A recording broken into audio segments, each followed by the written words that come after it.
El mensaje de este día titula La batalla espiritual del cristiano. Quiero que me acompañen, por favor, a abrir sus Biblias en Efesios capítulo 6, versos 10 al 17.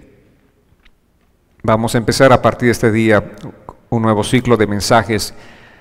Vamos a dar una lectura a este pasaje, pero estaremos durante las semanas siguientes haciendo un estudio pormenorizado, porque es importante que nosotros entendamos en qué consiste la batalla espiritual, ¿verdad? Y los recursos que tenemos para luchar contra el enemigo, un enemigo que está muy bien descrito aquí en la palabra.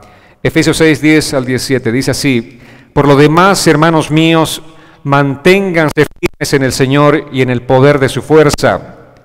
Revístanse de toda la armadura de Dios para que puedan hacer frente a las acechanzas del diablo. La batalla que libramos no es contra gente de carne y hueso, sino contra principados y potestades, contra los que gobiernan las tinieblas de este mundo, contra huestes espirituales de maldad en las regiones celestes. Por lo tanto, echen mano de toda la armadura de Dios para que cuando llegue el día malo puedan resistir hasta el fin y permanecer firmes. Por tanto, manténganse firmes y fajados con el cinturón de la verdad, revestidos con la coraza de justicia y con los pies calzados con la disposición de predicar el evangelio de la paz. Además de esto, protéjanse con el escudo de la fe para que puedan apagar todas las flechas incendiarias del maligno. Cúbranse con el casco de la salvación y esgriman la espada del Espíritu, que es la palabra del Señor. Amén. Gloria al Señor por esta palabra. Así de poderosa es la palabra del Señor. ¿Saben que nosotros estamos involucrados en una batalla permanente? Tenemos que ser conscientes de esto, amados. Esta guerra es contra un enemigo que es, por cierto, poderoso. Ese enemigo se llama Satanás. Satanás y toda su hueste espiritual, toda su hueste demoníaca. La Biblia nos está diciendo que tenemos una lucha, una batalla, y es contra esta fuerza. Obviamente, como cristianos, nosotros sabemos que tenemos un poder que es superior, un poder supremo, un poder más grande que el poder que tiene Satanás y todas sus huestes. Amén. Entonces, si bien estamos llamados a enfrentar esta batalla diaria, tenemos que también ser conscientes de que tenemos un poder supremo con nosotros, un poder mayor que mora en nosotros, y es el poder de Cristo. Por eso dice la palabra que el que está en nosotros es más fuerte que el que está en el mundo. Amén. Y Satanás es conocido también como el príncipe de este mundo. Por eso la palabra nos dice, a nosotros nos recuerda que no temamos, porque es más fuerte Cristo morando en nuestro corazón que todas las fuerzas del maligno allí afuera. Es inevitable que el cristiano comprometido tenga una colisión con las puertas mismas del infierno. Es inevitable. Todo cristiano que tiene un compromiso con el Señor va a estar en una lucha, en una batalla permanente. Si nosotros queremos vivir para Dios, agradando a Dios, vamos a luchar y vamos a tener una fuerte colisión. Pero dice la palabra que las puertas del infierno no prevalecerán en contra de la iglesia. Amén. Es una palabra poderosa, ¿verdad? Así que tenemos que saber que el adversario trabaja y trabaja duro. El adversario trabaja de manera eficaz. Por eso nosotros no tenemos que dormirnos, sino estar atentos. Por eso dice la palabra que velemos y oremos, para que no caigamos en el engaño del enemigo, en la trampa del enemigo, en esa eficacia de cómo Él trabaja para hacernos caer. Nosotros tenemos que ser mucho más eficaces que Él. Amén. Entonces, es importante que como cristianos nosotros sepamos que tenemos un recurso poderoso. Quiero que me acompañen en el mismo, la misma carta de Pablo a los Efesios, pero en el capítulo 1 y el verso 3, así dice la palabra, así dice la Escritura: Bendito sea el Dios y Padre de nuestro Señor Jesucristo, que en Cristo nos ha bendecido con toda bendición espiritual en los lugares celestiales. Amén. Bendito sea el Señor. Por eso venimos a alabarle, por eso venimos a glorificarle, levantamos nuestras manos o nos arrodillamos delante de su presencia. Dice la palabra: bendito, bendito por siempre sea el Señor Jesucristo. Él En Cristo, dice, nos ha bendecido con toda bendición espiritual en los lugares celestiales. Amén. Tenemos toda la bendición espiritual. Ahora usted se preguntará, ¿cuál es esa toda bendición espiritual? ¿Les interesa conocer cuál es esa bendición espiritual? Amén. ¿Quieren saber cuál es esa bendición de la que gozamos nosotros? Muchos tenemos, pero a veces no hacemos uso de ella. Tenemos, es como que alguien tiene su auto ahí bien parqueado en el garaje, pero nunca lo saca, no lo utiliza y tiene que caminar largas distancias a pie. Así somos muchas veces porque no entendemos. Puede ser que esa persona sí tiene un buen vehículo, pero no sabe conducir. ¿Cuál es la bendición espiritual? Dios nos ha concedido uno de los dones mayores, que es el perdón de los pecados. Ese es un beneficio espiritual poderoso que tenemos nosotros, porque si no hubiésemos recibido el perdón de nuestros pecados, estaríamos nosotros rendidos completamente, humillados ahí delante de un enemigo que deshace con nuestras vidas. Pero dice la palabra, hemos sido liberados de la cautividad del enemigo. El día que nosotros vinimos delante del Señor y le dijimos, perdona todos mis pecados, ese día fuimos libertados por el Señor. Amén. Entonces, amados, no hay una cosa más poderosa que ser perdonados, que el perdón de Dios esté sobre nuestras vidas. Y una vez que hemos sido perdonados, hemos hecho hijos de Dios. Dios nos ha hecho hijos de Dios. Que éramos antes simples criaturas, pero ahora somos hijos de Dios. Amén. Eso es algo poderoso, es una tremenda bendición espiritual, ¿sí o no? Ser hechos hijos de Dios es un privilegio de pocos, porque los millones que viven en este mundo no son hijos de Dios. Juan 1:12 claramente nos dice que no todos son hijos de Dios. Entonces, imagínense esa bendición espiritual, gozar de esta bendición de ser hechos hijos de Dios. Al margen dice la palabra que Él nos ha dado todo conocimiento, toda sabiduría, todo discernimiento espiritual. Eso no lo tiene cualquiera, sino solamente un hijo de Dios puede tener discernimiento espiritual. ¿Qué más? ¿Cuáles son esas bendiciones espirituales en los lugares celestiales? Dice la palabra que Dios nos ha sellado con su Espíritu Santo, como una garantía de que somos de Él, le pertenecemos a Él. El sello del Espíritu, así como ustedes que saben un poco de ganadería, cuando compran, por ejemplo, ganados, lo que hacen es poner un sello ahí sobre una parte del cuerpo de ese ganado, que simplemente identifica una M, sería ese ganado es de Marco. Todos los ganados sellados con una M son míos. Así dice la palabra, hemos sido sellados con el Espíritu. Y ese sello dice que somos de propiedad ¿de quién? De Dios. Somos propiedad de Dios. Este es un tremendo privilegio, una tremenda bendición espiritual, la garantía de que somos propiedad suya, propiedad del Señor. Por eso dice Pablo, ¿quién nos podrá separar del amor de Dios que es en Cristo Jesús? Si tú eres propiedad de Él, ¿quién? ¿Quién se robará mi ganado? Bueno, mis ganados pueden robarse cualquiera, pero ¿quién puede robarse las ovejas del Señor? Nadie. Tendría que ser alguien más poderoso que Él, pero no hay nadie que tenga más poder que Dios. Por eso nosotros tenemos que estar tan agradecidos con el Señor, tan bendecidos por estas bendiciones espirituales en los lugares celestiales. Eso es lo que dice la palabra en Efesios 1:3. Amén, amados. Dice la palabra que ninguna arma forjada del enemigo prosperará en contra nuestra. Esa es una bendición espiritual. Ninguna arma. ¿Cuántas armas espirituales de maldad? Muchísimas, miles, millones. Pero dice, ninguna de esas millones va a prosperar en contra nuestra. ¿Por qué? Porque somos de Dios.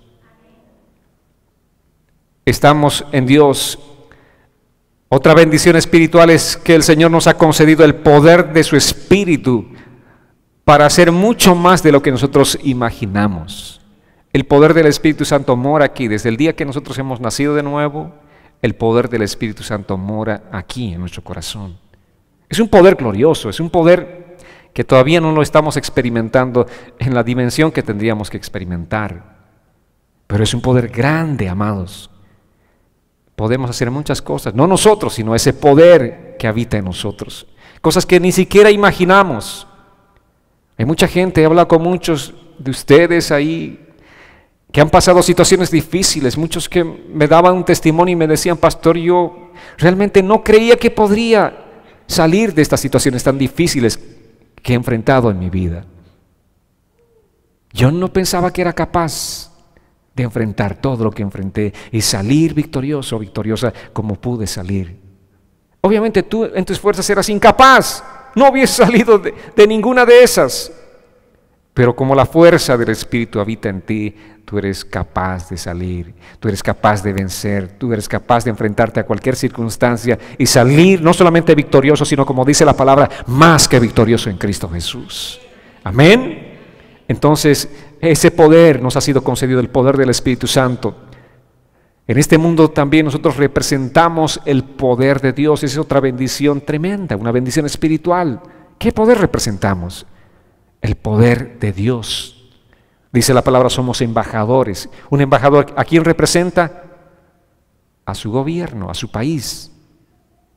Amén. Y dice la palabra, somos embajadores de Dios. ¿A quién representamos en este mundo? A Dios mismo. Entonces no hay ningún poder de las tinieblas que se quiera levantar en contra nuestra. Nosotros simplemente en el nombre de Jesús, de quien soy embajador, te digo, fuera en el nombre de Jesús, y ese espíritu tiene que salir. Amén. Tenemos ese poder que es glorioso, que es asombroso, amados. Tenemos ese poder que resucitó a Cristo de entre los muertos y colocó ese poder a Cristo a la diestra del Padre. Ese mismo poder habita en nosotros. ¿Quién resucitó a Cristo de entre los muertos? El poder del Espíritu. Ese mismo poder se nos ha dado a nosotros. Por eso podemos vivir una vida victoriosa, amados. Quiero darles a conocer como introducción todo lo que el Señor nos ha dado. El poder que nosotros tenemos, los recursos que nosotros tenemos para estar conscientes de cómo tenemos que vivir, cómo tenemos que enfrentar la batalla espiritual de todos los días. Cómo es que tenemos que luchar contra ese enemigo. Nosotros no estamos en desventaja para luchar contra el enemigo. Sí, evidentemente el enemigo es poderoso, tiene poder, pero ya dijimos es un poder limitado. Pero las armas que nosotros tenemos son mucho más poderosas. Amén. Por eso no podemos vivir nuestra vida como cristianos, una vida de derrota, una vida de tristeza, mucho menos una vida de depresión. Si estás viviendo en depresión y eres cristiano, algo está fallando en ti. Y no es la palabra de Dios, y no es Dios. Algo estás haciendo mal. Amén. Tenemos realmente que ir a los principios, a la palabra. Tenemos que permitir que ese poder fluya de dentro de nosotros, porque si no usamos el poder seremos simplemente como el soldado que está en el campo de batalla, tiene su tremenda ametralladora, pero no dispara. Así somos muchos cristianos. Tenemos estas armas que son tan poderosas, son tan eficaces, pero no sabemos cómo disparar, eso es lo peor. ¿Y cómo se aprieta? ¿Qué botón tengo que apretar de esta arma? Y ahí estamos, sufriendo las consecuencias. Amados, estamos en este mundo para cumplir con los planes y con los propósitos que Dios mismo ha diseñado. Es otra de las bendiciones espirituales gloriosas. Estamos aquí para hacer todo lo que Dios ha diseñado. Y Dios va a hacer todo lo que Él quiera, todo lo que le plazca a través de nuestras vidas. No va a haber ninguna fuerza que impida que nosotros hagamos la obra del Señor. Amén. ¿Tendremos oposición? Sí. Pero Dios hará todos sus propósitos si nosotros somos conscientes de vivir enfocados en el Señor, en el poder del Señor. Amados, precisamente en este esfuerzo vamos a ser resistidos por el enemigo, porque queremos vivir para honrar a Dios, porque queremos vivir para hacer el propósito de Dios en este mundo. Vamos a ser resistidos por el enemigo, ese mismo enemigo que se esforzó por resistir a Dios. ¿Dónde? En el mismo cielo. Satanás se rebeló en el mismo cielo, en el cielo mismo puso resistencia a Dios. ¿Y de qué otra manera este enemigo opuso resistencia? Lo hizo en el huerto del Edén, cuando se opuso al hombre. Lo hizo también con la nación de Israel, porque quería aplastar a Israel, quería hacer desaparecer a Israel del contexto geográfico. Pero saben que el Dios de Israel es nuestro Dios. Amén. El que defiende a Israel es nuestro defensor. Este es el mismo enemigo que trató de detener el nacimiento de Jesús, la vida de Jesús e incluso la muerte de Jesús. Jesús vino a este mundo con un propósito. El propósito fue morir para salvarnos de nuestros pecados. Primeramente, Satanás quería evitar el nacimiento de Jesús. Después quería matar, con la matanza de los niños, quería matar a Jesús cuando era niño. Pero finalmente quería evitar la muerte de Jesús. ¿Y cómo? Ahí está la conversación con Pedro. Jesús está hablando con Pedro y Pedro le dice, no, tal cosa no hagas. Cuando Jesús se estaba refiriendo a que iba a morir, no hagas tal cosa. Y Jesús le dice, apártate de mí, Satanás. Obviamente no era Pedro, sino Satanás hablando a través de Pedro. Un cristiano que reconoce la magnitud de la lucha y que no está listo para la batalla se va a volver en una víctima del enemigo. Amados, les he hablado de las dos facetas, del poder que nosotros tenemos en Dios, pero al mismo tiempo les estoy hablando acerca del poder que tiene el maligno y que nosotros estamos en una batalla permanente, en una lucha permanente. Si tú no consideras, si tú no eres consciente de esta lucha, serás una víctima del enemigo. Amén. Dios nos ha equipado para que seamos sus soldados. Dios nos quiere como sus soldados, amados. Somos soldados de Cristo.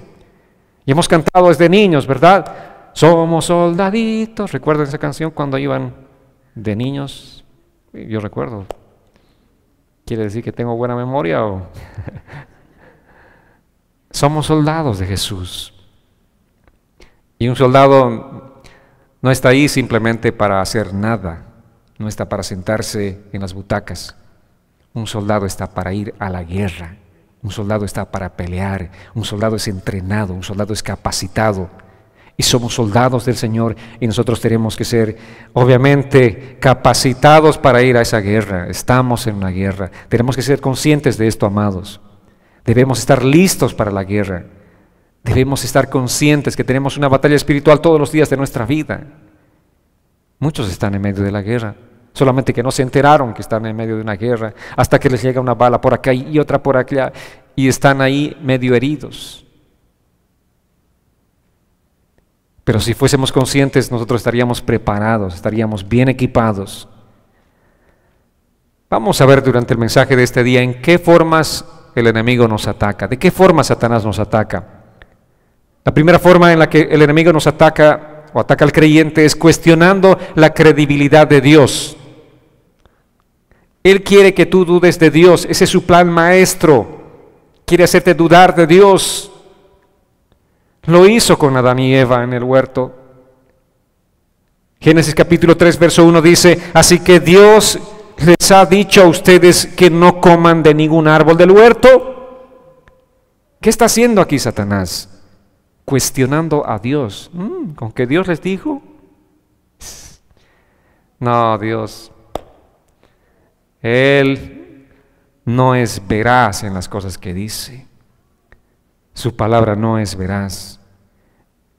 Eso es lo que estaba atacando aquí en la mente de Adán y Eva, que ellos dudaran de la credibilidad de Dios. ¿Cuántos saben que lo que Dios dice es cierto? Amén. ¿Cuántos han dudado, como Adán y Eva, de la veracidad de la palabra de Dios? Amén. Si tenemos que ser sinceros, tenemos que decir amén. Hemos dudado muchas veces. Después Satanás atacó el motivo de Dios. En Génesis 3:5 dice, Dios bien sabe que el día que ustedes coman de él, refiriéndose a ese árbol, se les abrirán los ojos y serán como Dios, conocedores del bien y del mal. Satanás quería culpar aquí, estaba diciéndole a Eva, realmente tú no puedes confiar en Dios, Él dice una cosa y hace otra. Estaba cuestionando los motivos de Dios. No, Dios le está ocultando algo. Dios no quiere que sepan algo. Y de pronto cuando alguien te dice, esto principalmente entre las amistades que uno tiene, ¿no? Y tú ya te enteraste de fulano de tal que es así, así, asá. No me enteré. Oh, pues deberías enterarte. Te hacen dudar de la honestidad de alguien. Te hacen dudar de la integridad de alguien. Y ya te entran esas espinas de duda, ¿verdad? ¿Será así? ¿Será tan mala persona? ¿Saben qué? Ese tipo de personas están trabajando con el principio satánico. ¿Con que Dios les dijo que no coman de este árbol? Ustedes realmente no conocen cómo es el corazón de Dios, cuáles son las intenciones de Dios. Él no es lo que dice ser. Satanás quería culpar a Dios en este punto. Amén. Y eso es lo que hace con nosotros. Él nos dice, tú realmente no puedes confiar en Dios. La palabra de Dios no es realmente confiable. Y eso es lo que permanentemente hace. Satanás trata de cuestionar la palabra del Señor.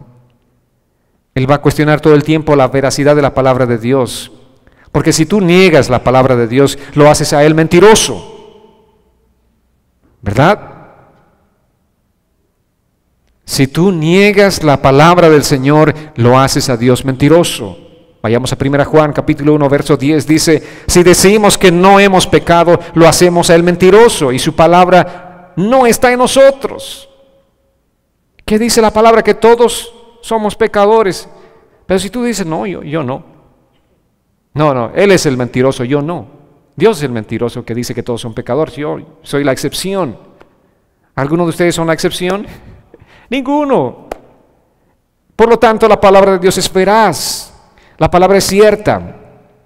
Por eso Satanás quiere que la gente crea que Dios es mentiroso, que la palabra no es cierta. Por eso trae tanta duda a las mentes de las personas, te hacen dudar de la palabra de Dios.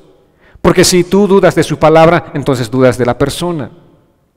Si tú dudas de mi palabra, vas a dudar de mi persona. Pero ¿cuántos pueden dar testimonio de alguien que conocen? Dicen, no, esa persona realmente lo que dice cumple. ¿Verdad? Entre personas podemos, y de hecho somos falibles, pero Dios es infalible, el único infalible. Y la palabra es veraz. Amados, como cristianos no podemos dudar de la veracidad de la palabra del Señor. Lo que dice su palabra, eso es. Los demás están equivocados. Dios es veraz. Amén. Nosotros estamos equivocados. Dios es veraz. ¿Y saben cómo dudamos nosotros de la eficacia de la palabra, de la veracidad de la palabra? Es sencillo. Yo estoy hablando con alguien, con alguno de ustedes, y me dice, pastor, estoy muy preocupado. Si estás muy preocupado, entonces estás dudando de que hay un poder grande, el poder de Dios que va a actuar en tu vida, en esa circunstancia que estás viviendo, en esa necesidad que estás viviendo, en esa prueba que estás enfrentando. Tú tienes que saber, tú tienes que conocer la palabra del Señor, tienes que saber que la palabra de Dios es real, amén, es veraz. Y la palabra dice, no hay justo desamparado, amén. Que Dios no te va a desamparar. A veces estamos hasta ansiosos y la ansiedad obviamente es un buen indicador de que tú no estás confiando en la veracidad de la palabra del Señor. A veces estamos deprimidos. Si estás deprimido, realmente no estás confiando en la veracidad de la palabra del Señor. Así es como dudamos, así es como el enemigo nos hace dudar. Estás pasando una prueba, estás pasando una enfermedad, tal vez una situación difícil, y Satanás te dice, ¿y dónde está tu Dios que dice que te ama? ¿Dónde está? Si realmente te amara, no estarías pasando lo que estás pasando. Allí es donde el enemigo opera. De esa manera quiere hacerte dudar de la veracidad de Dios. Pero si tú realmente conocieras la palabra del Señor y el poder de Dios, tú le dirías, apártate de mí. Amén.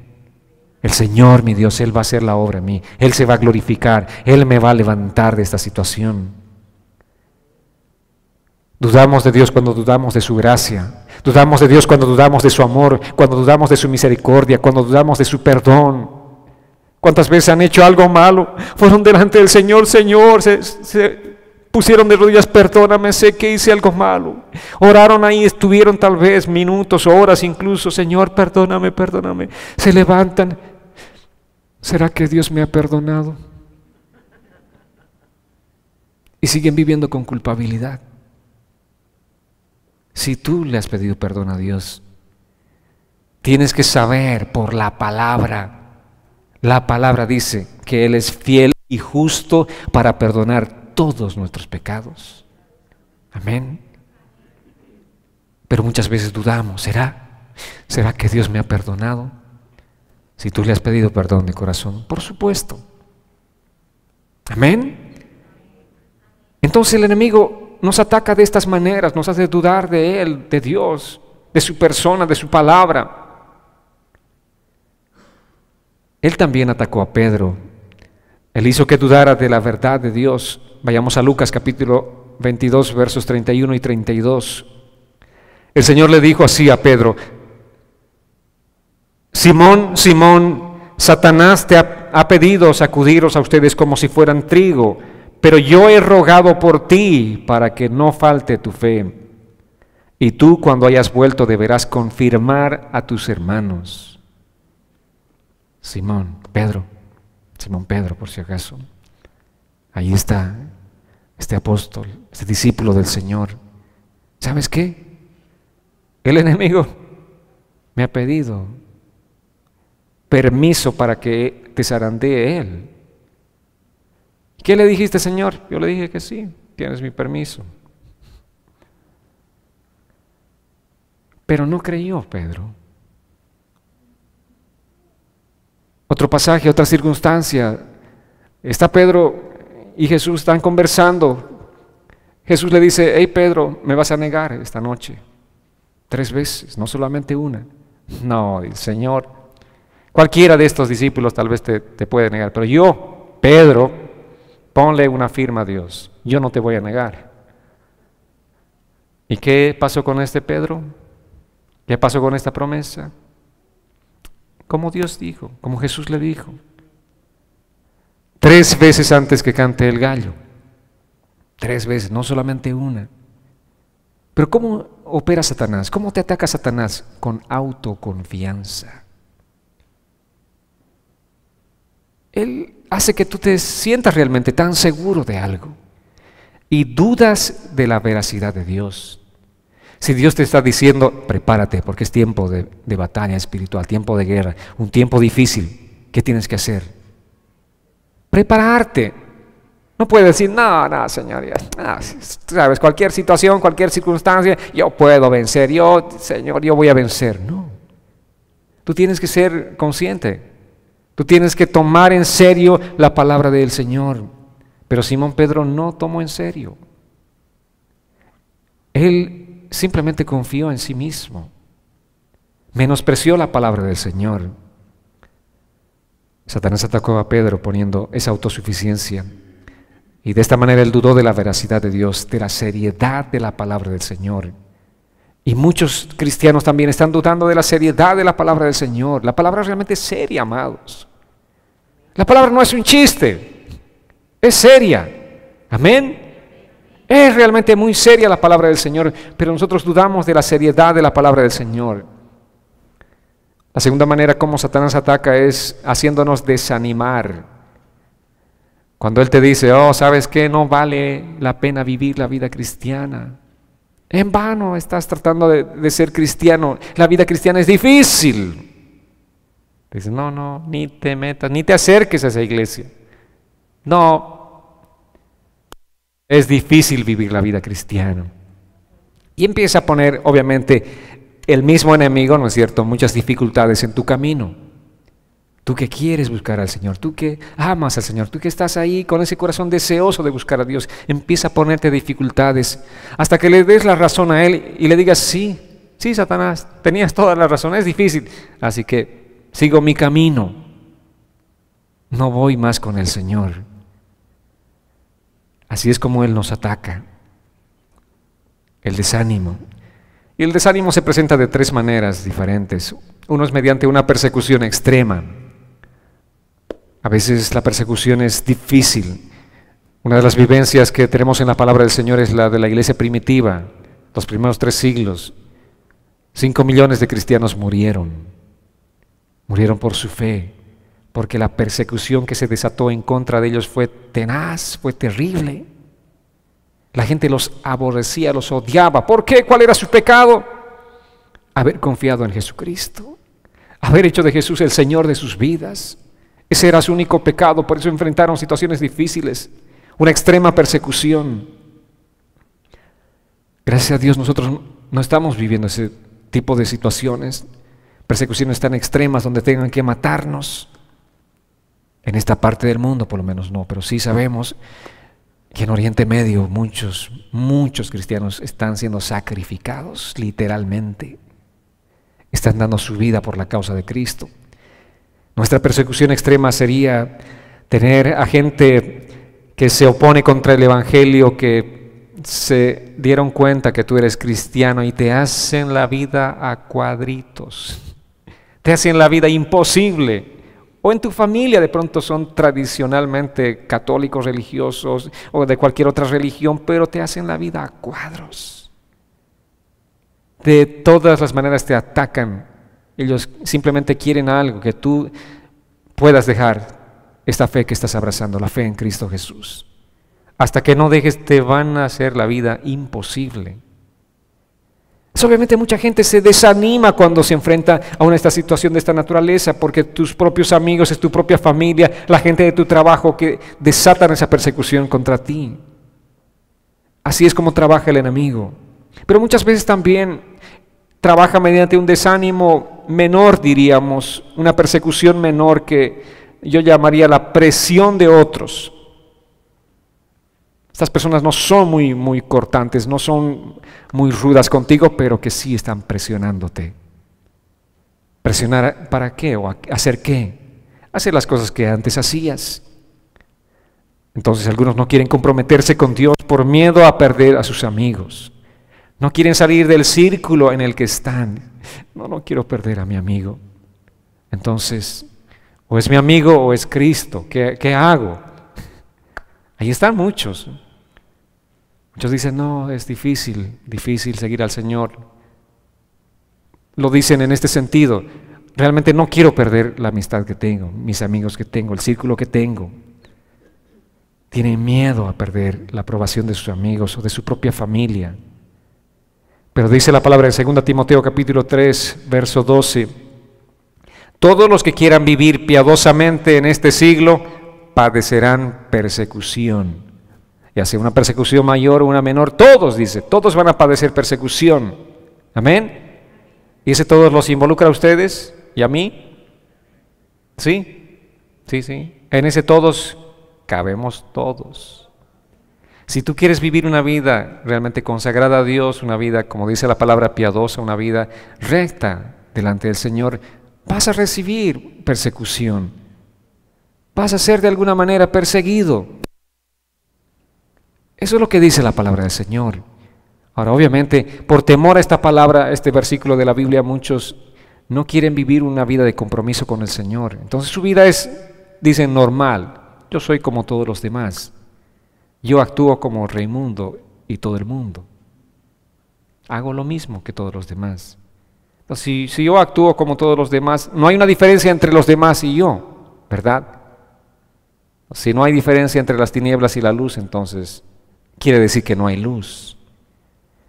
La vida del cristiano implica, amados, un compromiso con el Señor. Si tú quieres vivir piadosamente en este siglo, vale decir en este mundo, padecerás persecución.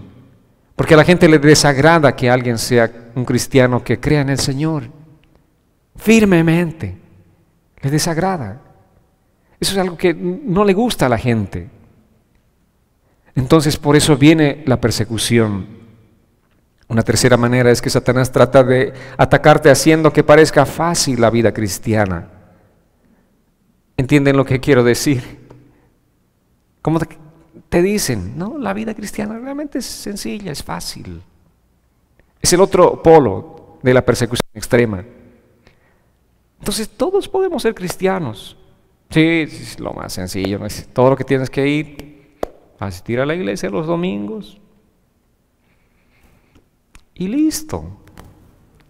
Realmente esto es sencillo, pero yo creo que mediten en esto. El lugar más difícil para vivir la vida cristiana facilita vivir una vida cristiana auténtica. Me explico. El lugar más difícil.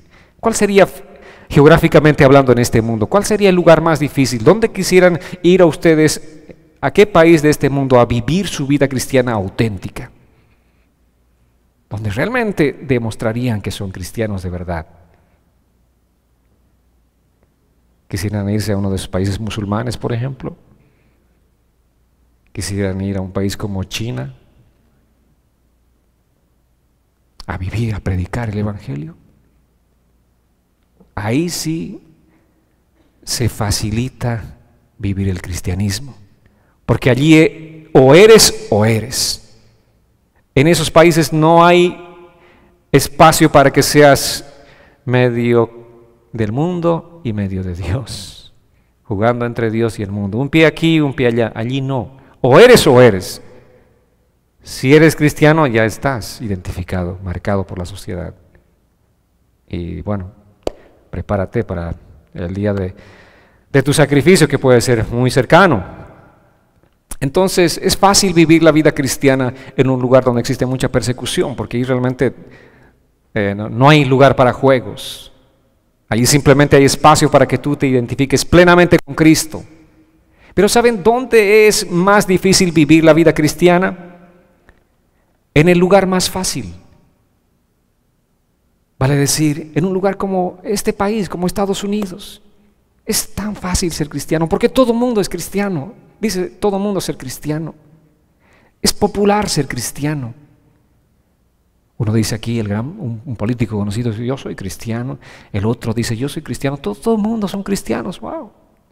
Y alguien te pregunta, ¿eres cristiano? Oh, sí, soy cristiano. Ah, qué bien, me alegra mucho. O sea, hay un reconocimiento de la gente. Todo el mundo como que te aplaude un poco porque tú eres cristiano, porque vives una vida cristiana. ¿Pero realmente son cristianos? ¿Realmente viven una vida cristiana auténtica? No. Es tan fácil que no hay que pagar ningún precio. Es tan fácil que nosotros, de ser tan fácil, no vivimos una vida cristiana auténtica. Amén. Porque si les hablo de China, por ejemplo, no hay espacio para una reunión como esta. Si ustedes son cristianos y están en China, yo los voy a citar a una reunión. La reunión es en un espacio debajo de la tierra, un túnel así, o un piso que no tenemos en la Florida aquí las casas que tienen los pisos debajo de la superficie, ¿verdad? Pero sí ya en los lugares donde existe mucho frío, en el norte del país, los subterráneos. Entonces están invitados a esa casa mía en un subterráneo. El servicio será a las 3 de la mañana. Porque si es a las 7, de pronto la persecución puede desatarse y ustedes están en peligro. Entonces 3 de la mañana. Y no tenemos que hacer bulla. No podemos encender luces, vamos a estar con simplemente unas candelas. O sea, el que es cristiano no dice, ay, 3 de la mañana, no. El que es cristiano está allí. El que es cristiano se identifica. Ese lugar difícil hace que tu cristianismo sea fácil, que se identifique plenamente con Cristo. Pero como todo es fácil aquí, bueno, perdonen, hago un paréntesis porque creo que los aires no están funcionando muy bien, pero nos incomodamos hasta por eso, ¿verdad? Todo nos fastidia, todo lo que no es fácil para nosotros. Vivimos en una sociedad tan fácil. Aquel lugar donde te den más facilidades, más comodidades, ese es el lugar que está más lleno. Pero realmente no se vive un cristianismo genuino ni auténtico. El lugar más fácil para vivir es el lugar más difícil para vivir una vida cristiana. ¿Dónde quisieran vivir? A este punto yo ya quiero irme a un país así difícil. Amén. Para que realmente nuestro cristianismo sea genuino y sea auténtico, amados. ¿De qué maneras más nos ataca el enemigo? Vayamos al tercer punto. Satanás ataca al creyente cuando lo confunde a través de la doctrina falsa. Vayamos a Efesios 4, 14 y 15. Dice así la palabra: para que ya no seamos niños fluctuantes, arrastrados por todos lados, por todo viento de doctrina, por los engaños de aquellos que emplean con astucia artimañas engañosas, sino para que profesemos la verdad en amor y crezcamos en todo en Cristo, que es la cabeza. Amén. Satanás en este tiempo está atacando a través de la falsa doctrina. La falsa doctrina se ha multiplicado de manera impresionante, amados. Es tanta la predicación de la falsa doctrina que muchos cristianos están aceptando como si fuera verdad. Es tanta la falsedad, es tanto el engaño, que muchos miran ya como algo normal. Pero es importante que nosotros realmente despertemos en este tiempo, amados. Despertemos a la verdad de la palabra del Señor, que nosotros busquemos la verdad de la palabra del Señor. Los últimos tiempos, dice la palabra, nos advierte, los últimos tiempos se caracterizarán por la apostasía, porque mucha mentira vendrá, mucha mentira estará dentro de la iglesia. Esa es la marca de los últimos tiempos. Amén. Y nosotros como iglesia tenemos que estar atentos, tenemos que estar orando permanentemente, escudriñando la palabra del Señor. Mucha gente llega a la conclusión de que nosotros no podemos ser tan dogmáticos. Muchos dicen, no, ese pastor es muy dogmático, dicen, es muy religioso. Te dicen, realmente no puedes creer todo lo que te dice la Biblia. Está bien creer algo, pero no puedes creerte todo lo que dice la Biblia. Eso es lo que Satanás quiere que tú creas, o lo que no quiere que creas en este caso. Satanás no quiere que creas toda la Biblia. Amén. Pero tú tienes que creer toda la Biblia, porque esa es la palabra del Señor, porque esa es veraz, porque esa es eficaz, porque esa es espada de dos filos que penetra lo más profundo de nuestros corazones. Esa es la que nos edifica, esa es la que nos trae salvación, esa es la palabra poderosa que actúa en nuestras vidas. Pero aquí dice la palabra en Efesios que muchos cristianos son aventados de aquí para allá, de aquí para allá. Son como las olas del viento, las olas del mar, quiero decir, más bien aventadas por el viento. Suben y bajan, vienen y van todo el tiempo. Así están muchos cristianos aventados de aquí para allá, llevados por todo viento de doctrina. Pero no están perseverando en la doctrina de Cristo, ni siquiera la conocen. Amados, es importante que realmente nosotros apreciemos la doctrina de Cristo, la sana doctrina del Señor. Amén. Busquemos la palabra sana del Señor. Porque si tenemos un sano alimento vamos a crecer sanamente. Si no hay un sano alimento vamos a crecer deformados. Vamos a crecer enfermos.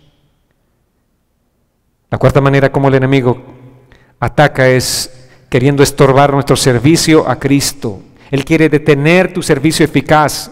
Él quiere detener el servicio eficaz de esta iglesia. Él quiere detener el servicio de este pastor. Él quiere detener la obra de cada uno de ustedes. Amados, Él quiere detenernos en nuestro servicio. ¿Cuántos de ustedes han sido desanimados en un punto de su vida? Escuché y hablé con muchos hermanos que dicen, pastor, estoy cansado ya del servicio. ¿Por qué no fulano de tal no hace el servicio que yo estoy haciendo?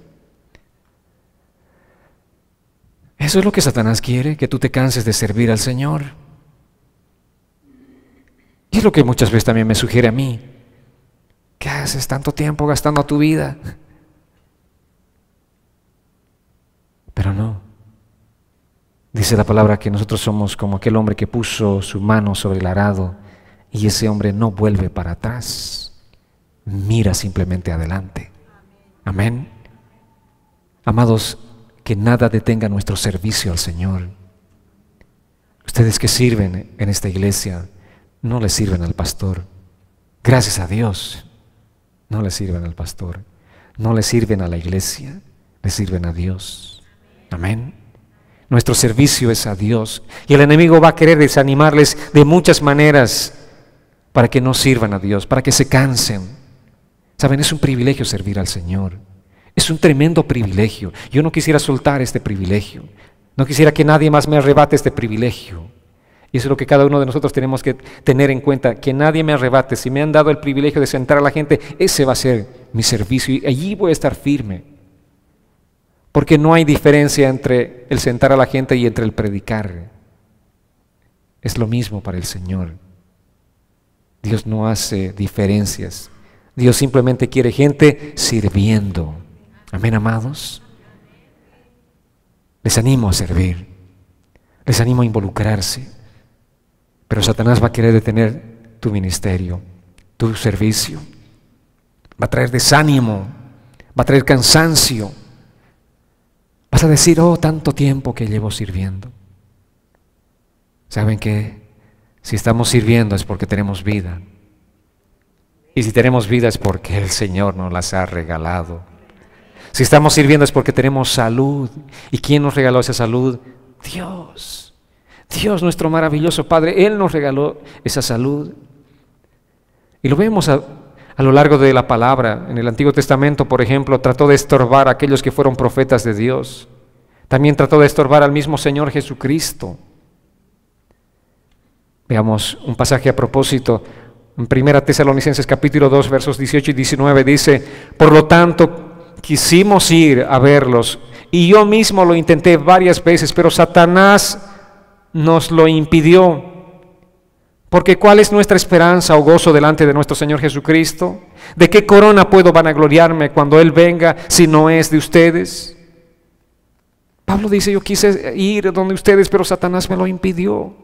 ¿De qué manera? Tal vez a través de una enfermedad, a través de una situación difícil, un problema familiar, tantas otras cosas que Satanás usa para impedir nuestro servicio. Y Él dice, ¿cuál es mi gloria? ¿De qué puedo vanagloriarme yo? ¿De qué puedo vanagloriarme yo personalmente como pastor de esta iglesia? ¿De qué? ¿Cuál será mi gloria? ¿Qué?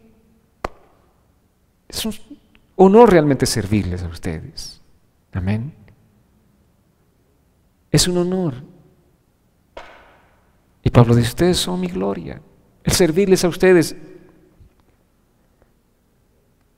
Y obviamente un día recibiremos la corona de parte del Señor por nuestro servicio. Amén. Por eso el enemigo va a tratar de ponerte desánimo para que no sirvas al Señor. Es difícil, amados, la iglesia. Es difícil levantar, es difícil sostener una iglesia. Realmente necesitamos la fuerza del Señor. Es difícil porque la gente se cansa pronto. Pastor, no voy a poder servir. Y somos una familia, necesitamos servir, ¿verdad? El pastor no puede estar haciendo 10 cosas al mismo tiempo, somos un cuerpo. ¿Qué pasó? Creo que mi uña izquierda, la pequeña, está un poquito adolorida. Bueno, es un ejemplo tonto que les doy, pero a veces los ejemplos son un poco parecidos a la realidad, ¿no? Y yo a veces con las 10 uñas adoloridas tengo que estar predicando en este lugar. Sí. Algún domingo me preguntaron, ¿cómo está de salud? Bueno, tengo que estar ahí. Porque es un privilegio, les dije, servir al Señor. Porque podría decir a cualquiera, bueno, predica tú. Podría hacerlo. Pero es un privilegio y es una responsabilidad. Amén, amados. Pero Satanás va a querer desanimarnos. Seamos una iglesia de servidores fieles. Sirvámosle con fidelidad al Señor, amados. La quinta manera como Satanás quiere desanimarnos, quiere detener nuestra caminata cristiana es que Él causa división en medio de la iglesia, en medio del cuerpo de Cristo. Él se esfuerza por fracturarnos. Él va a hacer lo que sea para fracturar el cuerpo de Cristo, para enemistarnos entre ustedes y yo y ustedes, o entre ustedes mismos, entre una hermana y la otra hermana, entre otro hermano, entre una familia y la otra familia. Satanás va a querer fracturar el cuerpo de Cristo. Por esta razón Jesús fue tan explícito cuando Él dijo en Mateo capítulo 5 versos 23 más bien y 24, Por tanto, si traes tu ofrenda al altar y allí te acuerdas de que tu hermano tiene algo contra ti, deja allí tu ofrenda delante del altar y ve y reconcíliate primero con tu hermano y después de eso vuelve y presenta tu ofrenda. El Señor está priorizando la relación. Nuestras relaciones no pueden ser fracturadas porque estamos dándole lugar a Satanás. Si tú estás enemistado con tu hermano, pero estás aquí sonriente presentando tu ofrenda, no sirve. Es importante que tus relaciones estén sanas delante del Señor. No des lugar al diablo. Y Efesios nos dice así, el apóstol Pablo en la carta de los Efesios capítulo 4, versos 1 al 3, dice, yo Pablo, que estoy preso por causa del Señor, les ruego que vivan como es digno del llamamiento que han recibido y que sean humildes y mansos y tolerantes y pacientes unos con otros en amor. Procuren mantener la unidad del Espíritu en el vínculo de la paz. Amén. ¿Qué tenemos que hacer, amados? Tenemos que ser humildes y mansos. Porque no faltan las personas ásperas que vienen con un cuchillo así medio de esos como serruchos, que cuando entran producen algo que te desgarran, ¿verdad? Una palabra, ay Señor, tengo que ser humilde. ¿Qué dice la palabra? Humildes. Te dice una cosa que no querías escuchar. Obviamente a nadie le gusta escuchar cosas así como que ofensivas, pero sé humilde y manso, dice la palabra. Así es como tenemos que ser, y tolerantes y pacientes unos con otros en amor. En amor. De esta manera vamos a procurar ese vínculo de la paz y vamos a guardar la unidad del Espíritu. Amén, amados. Es importante que realmente entendamos esto. Guardemos nuestras vidas, guardémonos también unos a otros, protejámonos unos a otros, guardémonos de las habladurías, de los chismes. El viernes, creo hace 2 viernes atrás, les compartía en el servicio en Port St. Lucie y les decía que los chismes son basura. Y saben eso, ¿verdad? ¿Qué son los chismes? Basura. ¿Y dónde se pone la basura? Al basurero. No, correcto, está muy bien. Entonces, si alguien viene con un chisme y quiere hacer de ti, quiere convertirte a ti en un basurero, ¿te vas a dejar? ¿Vas a permitir ser un basurero? No. No, mira, tu basura a otro lado. Yo no soy basurero, así que mis oídos no son basurero. Así es como tenemos que guardar la unidad del Espíritu en el vínculo de la paz. Hagamos lo que podamos por mantener la unidad, todo lo que esté en nosotros, porque Satanás va a querer destrozarnos. Satanás va a querer destruirnos, trayendo fricción, trayendo división en medio de la iglesia. Esa es la estrategia de Satanás, él lo ha hecho siempre. Es la estrategia que también utiliza en los mismos hogares, ¿verdad? Que quiere fricción, división, que estemos enemistados los unos con los otros. Allí estará haciendo su trabajo efectivo, pero nosotros no vamos a facilitarles ese trabajo, ¿verdad? Amén. Sexto, vayamos. Satanás nos anima a confiar en nuestros propios recursos. Y muchas veces esto es algo bien sutil. Vayamos a 1 Crónicas, capítulo 21, verso 1. Dice así la palabra: pero Satanás se puso en contra de Israel e indujo a David a levantar un censo en Israel. ¿Quién se puso en contra de Israel? Satanás, dice. Satanás se puso en contra de Israel. ¿Cómo? Indujo a David a levantar un censo en Israel. David quería descubrir cuán poderoso realmente soy yo. Yo he salido a muchas batallas y he vuelto victorioso. Tengo un ejército de soldados realmente bien equipados, pero quiero saber cuántos soldados tengo. ¿Para qué quería saber eso? Para jactarse de su poderío militar. Se le subió los humos. Él pensaba que las batallas, las victorias que tenía era debido a él, debido a cómo era como jefe de ese ejército, cuán buen estratega era, cuán buen luchador era.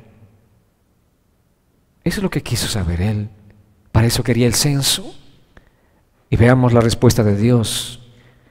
Primera Crónicas 21:7 dice: esto desagradó a Dios e hirió de muerte a Israel. Entonces David le dijo a Dios: con esto que he hecho he pecado gravemente.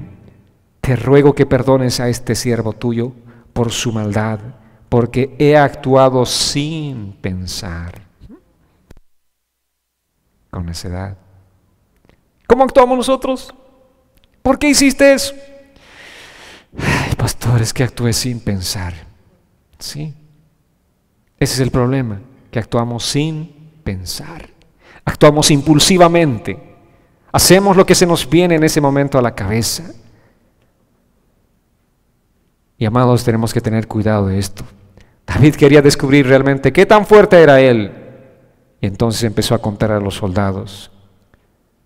Él quiso poner su confianza en sí mismo, pero no estaba confiando en Dios, o estaba separando su mirada de Dios. Y ese es un peligro tremendo. Todo lo que nosotros tenemos es por la gracia de Dios. Es por la misericordia del Señor, es por la fuerza de Dios. Todo lo que somos, lo que tenemos, se debe a Dios. Pero uno de esos momentos nos llega la tentación de querer saber cuán poderosos somos, cuán buenos somos nosotros. Y allí es donde vamos a fallar.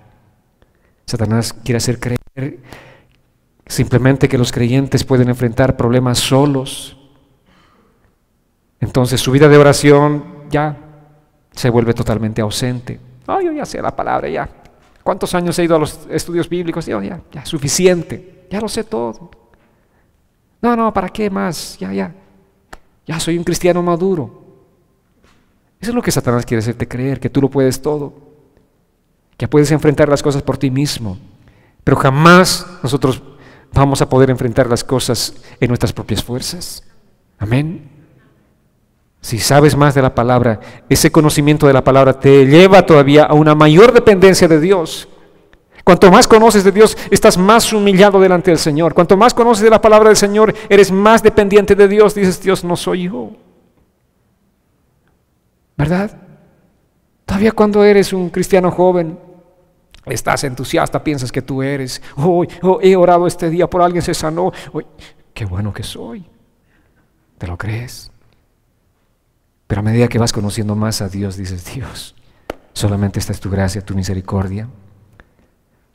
Satanás también ataca llevándonos al juego de ser hipócritas. Es el juego que quiere que juguemos. Quiere que seamos unos farsantes y no que seamos cristianos reales y auténticos. Por eso en el mundo actual, estoy hablando del mundo geográfico, entre los cristianos hay millones de farsantes. Millones. Que confunden a mucha gente, que son piedra de tropiezo.